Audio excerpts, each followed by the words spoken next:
This guy writes, this post woke up to my girl writing me. Sweet. It makes me think back when I was in high school. There was this guy who was at this party, and he woke up and this girl was like giving him head. And what he did is he had a reaction and he punched her in the head, punched her in the top of the head, and then she tried to press charges on him, and it was like had the complete reversed effect, because it was like she actually got the charges for basically taking advantage of him, and he got off like totally fine for punching her in the head. But it was like, Jesus, like how much drama are you gonna get in like a high school situation, dude? um so this guy's 20s writing this post. I woke up yesterday to the middle of the night, and my girl, who's 26, was writing me. I completely freaked out and kind of yelled at her, and it was like, what the fuck is going on? Okay, so maybe a similar reaction kind of at that kind of high school I knew. Um, she said she was just horny and wanted it, and she put a condom on me, which I didn't realize first. Pretty sneaky, not to wake you up there.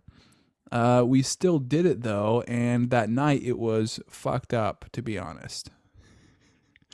We talked about it, and she said that she didn't know it was such a big thing for me, and it wasn't a reason to yell at her. I told her, well, you couldn't have waked me up. She just said whatever, and we closed the topic. Who was wrong here? Well, if it compromises like your values and what you want, it's like, well, you got to defend those. And so,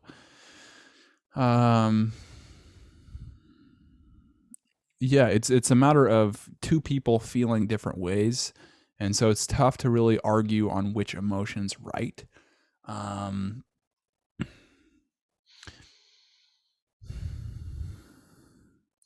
I would like to get some opinions on this.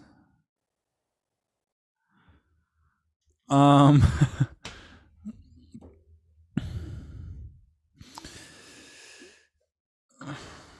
I'd say since the two of you are exclusive, she probably thought that it wouldn't be a big deal, and that's kind of what she communicated. And then from your standpoint, it's like, well, I don't really want to do that, and you kind of forced me into doing something that I didn't really want to do. I mean, I was sleeping for after all. And so you got to communicate that to her. Say, hey, you can't really do that to me anymore if it really made you uncomfortable. And then once you establish that value, it's like, okay, that's established. If it happens again, if she tries to do it again, it's like, well, then you might just say, hey, you know what, we've talked about this, and it's not okay for you to do that, and I can't really, continue basically to be in this relationship if you keep doing something like that.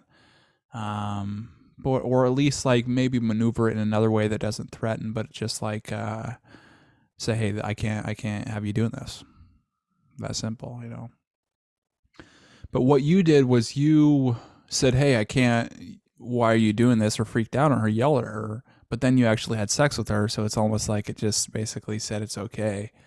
And it communicated to her that if she does this, and it's like, well, you might say something, but you're still going to have sex with her, So it's like, I don't know, you didn't really commit to what you want. You were a little bit indecisive in that sudden moment.